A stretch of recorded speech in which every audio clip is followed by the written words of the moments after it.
કઈ કઈ વસ્તુ અહીંયા તમે જનરલી મગાવો છો? પનીર ચીલી ઢોસા છે, સાદા ઢોસા છે, અને અહીંયાના સૌથી ફેમસ અમે શ્યોરલી ઓર્ડર કરીએ છીએ પેલા પિઝા ઢોસા જે છે. પિઝા ઢોસા એ પણ મારા બહુ ફેવરેટ છે. અને મેં 3-4 વ્યક્તિઓને પૂછ્યું ને બધાએ પેલું નામ એનું લીધું, ગોટાળાનું લીધું. એ બી ફાઇન છે, એ બી સારો છે, મેં ખાધો છે. હું જેટલી વાર આવું છું નવા ટ્રાય કરું છું, જ્યાં સુધી આખું મેનુ પતે નહીં ત્યાં. મિત્રો આપણા માટે કહેવાય ને ફરાળી ઢોસાનો ઓર્ડર આપ્યો તો ફરાળી ઢોસાની રેસીપી તમે જોઈ અને ફરાળી ઢોસા આપણે પ્લેટમાં અત્યારે આવી ગયા છે. અને મારી સાથે છે જગદીશભાઈ, જે કહેવાય મલ્હાર ઢોસાના ફાઉન્ડર ઓનર. તમે જે ગણો, તમે અહીંયા આવશો ને જમવા એટલે તમારી પાસે ઊભા રહી જાય, પ્રેમથી તમને ખવડાવશે, તમને કંઈક રિવ્યૂ લેશે, કાંઈ ઘટતું કરાવશે ને તો પણ 5 બ્રાન્ચ છે છતાં એવું નથી વિચારતા કે ખુરશીએ જઈને બેસીએ. બધા એક ટેબલે પર્સનલ બધાની મુલાકાત લઈને જે ઘટતું હોય ને એ બધી ફૂલ કહેવાય ને સર્વિસ ફેસિલિટી તમારે જે કહેવું હોય ને એ કહી શકો. પણ આપણને એટલું બધું સરસ મજાનું પ્રેમથી જમાડે ને કે સ્વાદ તો છે જ ખૂબ સારો, પણ એમનો પ્રેમ એટલો બધો સરસ છે. તો જગદીશભાઈ નમસ્કાર. અને તમે જે આપણે અત્યારે નવી જે રેસીપી બનાવીશ ને એના વિશે અમારા વ્યુઅરને કહો.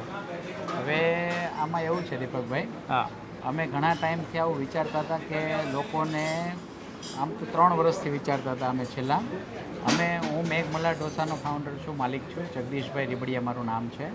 હવે મારી 5 બ્રાન્ચીસ અવેલેબલ છે ઇન સુરત સિટી, અલગ અલગ વિસ્તારમાં. અડાજણ છે, આનંદ મહલ રોડ છે, જહાંગીરપુરા છે, પર્વત પાટિયા છે, અને એક વેસુ વીઆઈપી રોડ ઉપર છે. બધી બ્રાન્ચીસ ઉપર અમે કંઈક ને કંઈક નવું વિચારતા હોઈએ છીએ.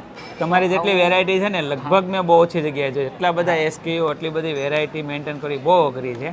હા, હવે અમે શું કરીએ છીએ, એક સિમિલર વેરાયટી નથી કરતા. અમારી પાસે કોઈ પણ પ્રોડક્ટ હોય તો અમે ડિફરન્ટ એનો આખી રેસીપી જ અલગ હોવી જોઈએ ને. એ મારી રેસીપી મારી પાસે જ હોય. હું રેસીપી શેર નથી કરતો અને અમે ફ્રેન્ચાઇઝી બી નથી આપતા, રાઈટ. તો આ જે ફરાળી ઢોસા છે તો ફરાળી ઢોસા માટે અમે 2-3 વર્ષથી વિચારતા હતા, પણ બધું જે ફરાળમાં 100% ખાવા લાયક હોવું જોઈએ ને એવું મગજમાં બેસતું નહોતું. પણ આ વર્ષે ઘણું રિસર્ચ કરીને અમે પછી એવું એક બેઝ બનાવ્યો છે કે જેનાથી 100% લોકોને ઉપવાસમાં ખાઈ શકાય એવા ઢોસા અમે પ્રોવાઈડ કરી શકીએ. જેવા કે મસાલા ઢોસા છે, મૈસૂરમાં તો ટમેટા અને બટેકા આવતા હોય એટલે મૈસૂર બી ખાઈ શકાય છે, બરાબર છે. મસાલા ઢોસા છે, પેપર સાદા છે, એમ હજુ અમે વધારે વેરાયટીઝ બી આપવાના છીએ ઇન ફ્યુચરમાં. તો પબ્લિક લોકો અને જે ગ્રાહકો છે એને એવી સંતુષ્ટિ મળે કે નહીં, અમે એક તો મેઘ મલ્હાર ઢોસા એટલે એક સંતુષ્ટિ, નામ જ કાફી ક્વોલિટી અને માનો કે વિશ્વાસ. એટલે એ વસ્તુનું નામ છે એટલે લોકો અમારી ઉપર ભરોસો કરે છે, અઢળક ભરોસો કરે. નાના 2 વર્ષના બાળકથી લઈને 70-80 વર્ષના દાદાને ખવડાવવું હોય તો પણ એ 100% ભરોસો કરે છે કે બીમાર હોય તો પણ મેઘ મલ્હાર ઢોસામાં જવાય, કારણ કે ત્યાં 1 નંબરની ક્વોલિટી ખાવા માટે હાઇજીન, ટેસ્ટ બધું જ તમે મેન્ટેન કરો છો. હાઇજીનિક, ક્વોલિટી, કોઈ પણ અમે અમારી જે વેજીટેબલ્સ આવે છે એને બી અમે સાફ કરીને લોકોને પ્રોવાઈડ કરીએ છીએ. અમારું જે કરિયાણું આવે છે એ બી રાત્રે છોકરાઓ બેસીને સાફ કરે છે અને એ સાફ કરીને પછી આપે છે. અમે પપ્પા અને અમે બધા અહીંયા દરરોજ જમીએ છીએ, ઢોસા ખાઈએ છીએ. જે હોટલમાં ઓનર ખાતા હોય ને ત્યાં પછી ખાવા માટે નહીં વિચારવાનું કે કેવો ટેસ્ટ હશે. હા, અમારે એવરીડે અમારે અહીંયા એક ટાઈમ તો જમવાનું હોય જ છે રેસ્ટોરન્ટ પર. તો અમે અત્યારે આ રેસીપી ડેવલપ કરી છે, એમાં બી અમે લોકોને સંતુષ્ટિ આપવા માગીએ છીએ અને એક વિશ્વાસ આપવા માગીએ છીએ કે આ વસ્તુ અમારી કોઈ પણ વ્યક્તિ સાથે નથી અમારે ગેરસમજ કરવી કે નથી મિલાવટ કરવી કે નથી કોઈનું પાપમાં પડવું, પણ આ વસ્તુ ખાઈને લોકોને એક ઓપ્શન સારો એવો મળી જવો જોઈએ.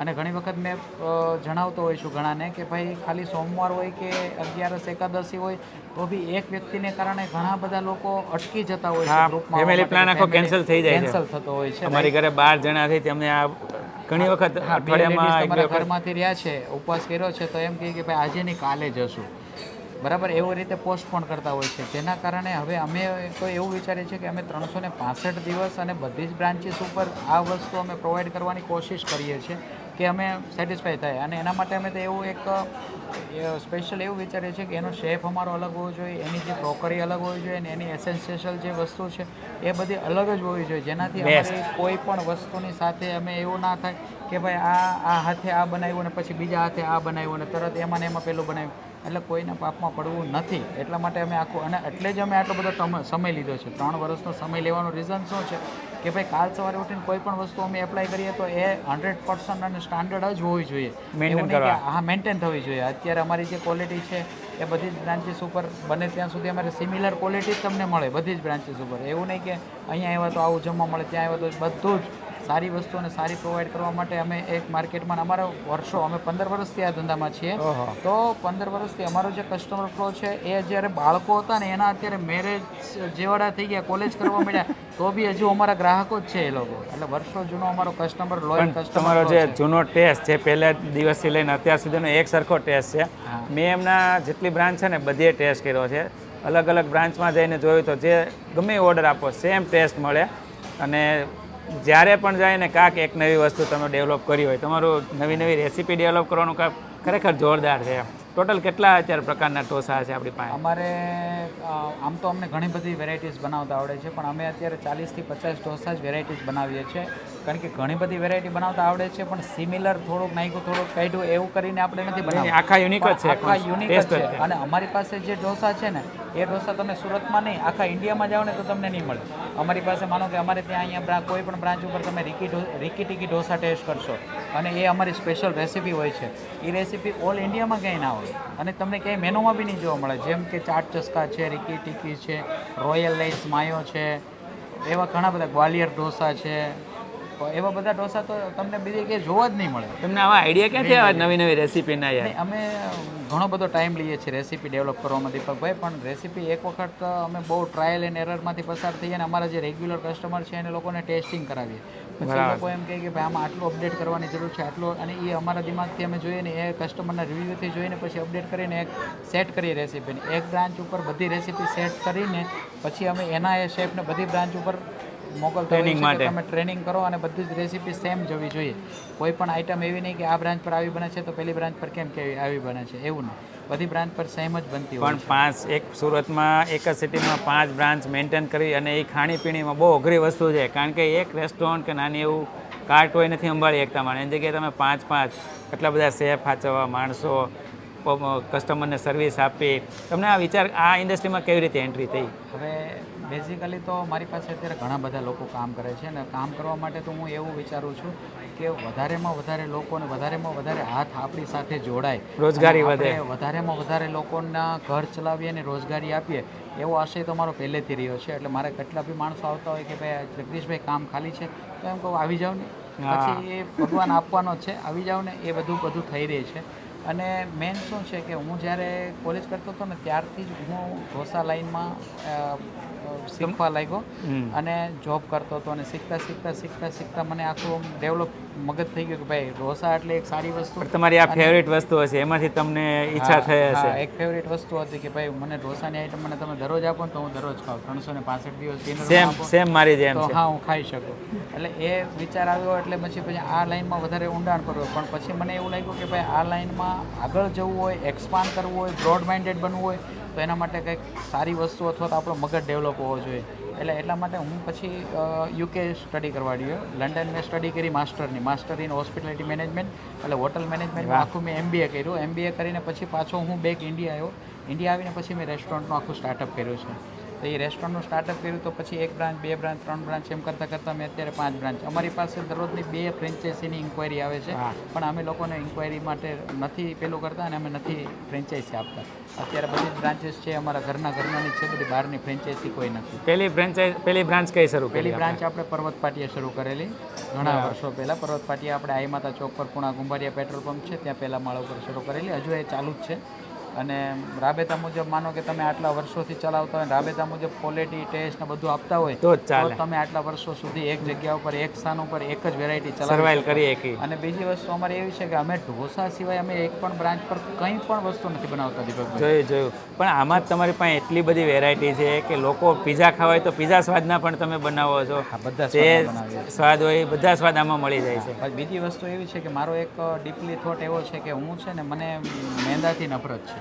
જે ડાયજેસ્ટિંગમાં પ્રોબ્લેમેટિક હોય છે ઘણા લોકોને, નાના બાળકોને કે ઉંમરવાળાને, એટલે મેંદાથી મને નફરત છે. એટલે હું ક્યારેય પણ ચાઇનીઝ જે મંચુરિયન કહેવાય ને એનો બી મને વિચાર આવતો, પણ આ મેંદાને લીધે મેં એને ડિનાઇડ કરેલો. અને બીજી વસ્તુ પિઝા છે કે એવું બધું છે એમાં બધામાં મેંદાનો યુઝ થાય અને ઘણા લોકોને તો એ બી નથી ખબર કે મેંદો એટલે શું, મેંદો એમાંથી બને છે, મેંદો ઓરિજિનલ પ્રોડક્ટ શું છે અને એનું આપણે ખાઈએ છીએ એ બી ઘણા લોકોને નથી ખ્યાલ. એટલે એ પ્રોડક્ટ આપણે એનાથી બાકાત રહીને જે હેલ્ધી ફૂડ છે જે લોકો ખાઈ શકે ને જે સાઉથમાં સમજો ને કે મેન મેનુ જ આ છે. આ મેઇન અને કોઈ દિવસ કોઈ બીમાર પડ્યું હોય નથી એવું પડ્યું. નથી પડ્યું. વન કાઇન્ડ ઓફ શાક રોટલી. શાક જેમ રોટલી. કે આ ઢોસો સાદો છે એ રવા અને બેસનમાંથી બને. એટલે રવો એટલે ઘઉંમાંથી બને, એટલે ઘઉં તો આપણે રાબેતા મુજબ દરરોજ ખાવાના છે. હા. અને આ જે મૈસૂર છે તો મૈસૂર બટેકા અને ટમેટામાંથી બને. તો આપણે ઘરે ટમેટા અને બટેકાની સબ્જી એવરીડે ખાતા હોઈએ છીએ. એટલે એક કોમન ફૂડ છે કે જે તમે દરરોજ ખાઈ શકો અને તમે બીમાર બી ના પડો ને તમારા હેલ્થ માટે બી સારું છે. અહીંયાનો ટેસ્ટ ખરેખર જબરજસ્ત છે. એવું નહીં કે ખાલી એક વસ્તુ, તમે ગમે એ વસ્તુ તમે મગાવશો ને મેનુમાં ખાલી આમ આંગળી રાખીને મગાવો, એક એક વસ્તુ જોરદાર ટેસ્ટી છે. અને બધી જ રેસીપી જગદીશભાઈએ જાતે ડેવલપ કરી છે, R&D કરી છે. અને હવે જે કહેવાય કે એમની અત્યારની આ, તો આમાં કઈ કઈ વસ્તુ આપણે નાખીએ છીએ અત્યારે? આ ફરાળી ઢોસામાં અત્યારે છે ને અમે એક બેઝ જે ફરાળી જે આવે એ ફરાળી બેઝ તૈયાર કર્યો છે. અને એમાં અમે ગાર્લિક ઓનિયનનો ક્યાંય ઉપયોગ કરતા નથી ફરાળી આઈટમમાં. અને આલુ જે બટાકા કહેવાય એ બટાકાની સબ્જીથી લઈને બટાકાવાળું જ બધું કરીએ છીએ કે જે જૈનમાં ફરાળમાં કે ઉપવાસમાં ખાઈ શકાય. એટલે હજુ આમાં તો અમારે ફરાળી ભાષા જે કહેવાય ને, હવે તો આપણે ફરાળી ઢોસા ક્યાં મળે, તો કે મેઘમલ્હાર ઢોસામાં જ મળે એવું. એના એટલા બધા પ્રોડક્ટ મારે ટેગલાઇન થઈ જાય મને એવું લાગે છે. હા, ટેગલાઇન એટલે મારે એટલા બધા રેસીપી ડેવલપ કરવી છે ફરાળીમાં કે લોકો ફરાળી ખાય છે કે પેલું ખાય છે એ ઘણી વખત ખબર બી ના પડે. ખબર ના પડે પણ. અને હવે આપણી કઈ કઈ જગ્યાએ બ્રાન્ચ છે એ છે તમારા વ્યુઅરને કહી દઈએ. હા, હવે અમારે અત્યારે ઓલરેડી સુરતમાં 5 બ્રાન્ચીસ છે. એક તો અમારી વેસુ VIP રોડ ઉપર નંદનવન 2 ની સામે છે. એક પર્વત પાટિયા છે આઈ માતા ચોક પર PKS પૂર્ણા કુંભારિયા પેટ્રોલ પંપની બાજુમાં ઉપર પહેલા માળે. એક ભૂલકા ભવન સ્કૂલની બાજુમાં છે અક્ષરજ્યોત કોમ્પ્લેક્સમાં. એક આનંદ મહલ રોડ ઉપર શ્રીરામ પેટ્રોલ પંપ બહુ સારું લેન્ડમાર્ક છે, એની એક્ઝેક્ટ બાજુમાં અમારી એસીવાળી બહુ મોટી, જ્યાં પાર્ટી હોલ કરી શકો તમે, મોટી મોટી ગ્રુપ પાર્ટી કરી શકો એના માટે ફેમસ જગ્યા છે. અને બહુ સારી બર્થડે સેલિબ્રેશન કરી શકો એવી જગ્યા છે આનંદ મહલ રોડ. ત્યાં એસીવાળો આખો હોલ છે મોટો, સેપરેટ હોલ છે બર્થડે માટેનો. ત્યાં છે એક જહાંગીરપુરા ઇસ્કોન સર્કલ છે, ઇસ્કોન સર્કલ ઓલપાડ રોડ પર, ત્યાં બી અમારી એક બ્રાન્ચ છે. બધી બ્રાન્ચ પર 100 ઉપરની કેપેસિટીને સારી રીતે બેસીને વ્યવસ્થા છે જમવાની બધા માટે. અને બધી જ બ્રાન્ચ પર સક્સેસફુલ સારી એવી બધી વસ્તુ પ્રોડક્ટ અમે પ્રોવાઈડ કરીએ હવે છીએ. આપણે નવરાત્રિને એવું આવશે સમજો થોડાક સમય પછી, તો એમાં કઈ પાર્ટી ઓર્ડર ને એવું બધું લ્યો છો કે ખાલી? અમે આઉટસાઇડ પાર્ટી ઓર્ડર કરીએ છીએ, પણ અત્યારે સમયમાં દીપકભાઈ એવું થાય છે કે અમારે રેસ્ટોરન્ટ ફૂટફોલ એવરીડે એટલો હોય છે કે એવરીડે ટ્રાફિક જ વેઇટિંગ એટલું હોય છે બધી જ બ્રાન્ચીસ ઉપર. એટલે અમે ઘણી વખત ડિનાઇડ કરવું પડે છે કે અમારી પાસે હમણાં સમય નથી. બાકી અમે જ્યારે અવેલેબલ હોઈએ છીએ ત્યારે અમે બહારના લોકોને અમે અમારો જે ટેસ્ટ છે સ્વાદ અમે ચખાડીએ છીએ અને બધાને ખુશ કરી દઈએ છીએ. હવે તો છે ને કે અમે સરસ મજાની માહિતી તો મળી, પણ મારી જે ફેવરિટ વસ્તુ નજર આમે પડીશ ને, મોઢામાં આમ કહેવાય ને શબ્દો નથી નીકળતા પણ પાણી ભરાઈ ગયું છે. એટલો બધો મને આમ ભૂખે લાગી છે અને આમ ટેસ્ટે લેવો છે. કારણ કે જગદીશભાઈ જે રીતના, તો તમે જ્યારે સ્ટાર્ટ કર્યું તો કે આમ કઈ મુસીબતો કેવી આવી હતી મને એક કહી દો, એટલે કોઈ નવા કોઈ સાહસ કરતા હોય તેને ખ્યાલ આવે. સમજાઈ ગયું. હવે એક રેસ્ટોરન્ટ બિઝનેસ તો એક એવા પ્રકારનો બિઝનેસ છે કે ઘણા તો એમ કહેતા હોય છે કે જેના લગ ચાલતા હોય એ રેસ્ટોરન્ટમાં ચાલે, બીજા ના ચાલે. એ વાત બી એક રાઈટ છે. એક તો ઉપરવાળા ભગવાનની મહેરબાની કહેવાય. અમે તો મહેનત પૂરેપૂરી કરીએ છીએ. તમે જોયું એમ અમે આખો દિવસ અમે ફિલ્ડ ઉપર જ જોઈએ છીએ. અમે કાઉન્ટર ઉપર બેસીએ જ નહીં. ફિલ્ડ ઉપર કસ્ટમરના રિવ્યૂઝ, આ તે કમ્પ્લેન સોલ્વ, ઓર્ડર એવું જ કરતા હોઈએ છીએ. હવે આમાં શરૂઆતમાં ઘણા લોકોને જે સ્ટાફ છે, અમારામાં મેઇન વસ્તુ છે સ્ટાફ. બરાબર, જગ્યા બી ઘણાને મળી જાય. ઘણા પૈસાવાળા હોય તો ઇન્ટિરિયર બી સારું બનાવી દે, ઘણું બધું કરી મિનિંગ એ નથી. મિનિંગ એનાથી નથી. તમે સ્ટાફ પાસેથી સર્વિસ અને ક્વોલિટી કેવી પ્રોવાઈડ કરી શકો છો, અને સ્ટાફ પાસેથી કઈ વસ્તુ તમે કયા ટાઈમે કઢાવી શકો છો અને કઈ વસ્તુ બનાવરાવી શકો છો, મેન વસ્તુ એ વસ્તુ મેઇન છે. હવે ઘણા લોકો અત્યારે એન્ટરપ્રિન્યોર જે છે રેસ્ટોરન્ટ લાઈનમાં, જે ન્યૂ એન્ટરપ્રિન્યોર કહેવાય, એન્ટરપ્રિન્યોર શું કરે છે કે ભાઈ આ લોકોનું સારું ચાલે છે તો ચાલો આપણે દેખાદેખીમાં ચાલુ કરે છે. બરાબર, પણ એ લોકોને નથી ખબર કે શેફની સેલેરી કેટલી હોવી જોઈએ, શેફને કેટલી ફેસિલિટી પ્રોવાઈડ કરવાની હોય છે, અને શેફ પાસેથી કઈ વસ્તુ તમે કઈ રીતે રેસીપીમાં બનાવરાવી શકો છો. હવે એને પોતાને રેસીપીની ખબર ના હોય, એટલે આ મૈસૂર છે, આ ઢોસો છે, તો એ કેવો બનાવવો એ આપણને ખબર છે, પણ એ લોકોને જે ન્યૂ એન્ટરપ્રિન્યોર છે એને ખબર જ નથી કે કઈ રીતનું કઈ વસ્તુ બનાવવી છે. ખાલી પૈસા રોકીને નથી થતો. પૈસા ઇન્વેસ્ટમેન્ટ કરીને ખાલી નથી થતું. આના માટે એક્સપિરિયન્સ અને મહેનત જરૂરી છે. નહીંતર તમે ઘણી બધી અત્યારે જે માનો કે 100 રેસ્ટોરન્ટ ખુલતી હોય એમાંથી 50 હોટલ કદાચ જો ચાલુ હોય તો હોય, બાકી 50થી ઉપર મને નથી લાગતું કે રેસ્ટોરન્ટ ચાલુ રહેતી હોય 5 વર્ષ સુધી. પોતાનો જ એક્સપિરિયન્સ જ્યાં સુધી ઇન્વોલ્વ ન થાય ત્યાં સુધી બધું જ ખોટું છે. અમારી પાસે ફ્રેન્ચાઇઝી લેવા આવે છે એને બી અમે એમ જ કહીએ છીએ કે તમે જાતે બેસવાના હોય તો જ, નહીતર આપણે ફ્રેન્ચાઇઝી આપતા નથી. પણ આમ બી નથી આપતા, કારણ કે એ લોકો આપણી જેટલી મહેનત ના કરે છે ક્વોલિટી જાળવે. હવે જો છે ને આવી સરસ મજાના નાની નાની ડોલ, એટલે કે આપણા માટે સંભાર, ચટણી બધું અલગ આ રીતે બધા ટેબલમાં આવી રીતે હોય આ છે. બધા ટેબલ પર આપણે સાંભાર ચટણી, એનું રીઝન એવું છે સાંભાર ચટણીનું દીપકભાઈ, સાંભાર અને ચટણી એક યુઝ્યુઅલી જરૂરિયાત પડે એવી વસ્તુ છે કે વાટકીમાં તરત ખતમ થઈ જતી હોય છે. તો જે ગ્રાહકો બેઠા હોય ને એને વારા ઘણી માગવું પડે. વારંવાર જે વેઇટરને એ ભાઈ સાંભાર આપો, એ ભાઈ ચટણી આપો, એ ના કહેવું પડે એના માટે અમે ફ્રેશ એક નાની નાની બાલટી મૂકી દઈએ કે જેનાથી તમારે 10 મિનિટ તમારી સચવાઈ જાય. મારું પેરામીટર તો એવું, જેની ચટણી સંભાર હારા ને એની સાઉથ ઇન્ડિયન સ્ટાઇલમાં મતલબ જે ચટણી સંભાર જેના હારા ને એનો બધી જ વસ્તુનો સ્વાદ ખરેખર હારો. સાચી એને વાત સાચી છે. વાત ને? સાંભારની ક્વોલિટી અને ચટણીની ક્વોલિટી અસલ વસ્તુ જે બની છે ફરાળી ઢોસામાં ઘણી બધી વેરાયટી બનાવવાના છે ફરાળીમાં, પણ આપણા માટે અત્યારે આવી ગયા છે મસાલા ઢોસા અને આપણે ટેસ્ટ રિવ્યૂ એમના જોઈએ.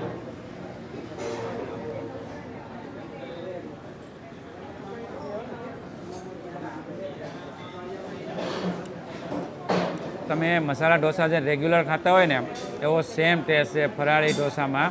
અને ફરાળી ઢોસાની અંદર મૈસૂર એ સિવાય ઘણી બધી મેઘ મલાઈ ઢોસાની અંદર તમને વેરાયટી મળી જશે. કરતાં તમારા ઘરમાં કોઈ ઉપવાસ રહ્યા હોય તો આ જગ્યાએ પહોંચી જાય એટલે તમને રેગ્યુલર બધા જે વેરાયટી છે ફેન્સી ઢોસાની બધા ઢોસા મળી જશે, સાથે સરસ મજાના ફરાળી ઢોસાય મળી જશે અને એમાં પણ વેરાયટી છે.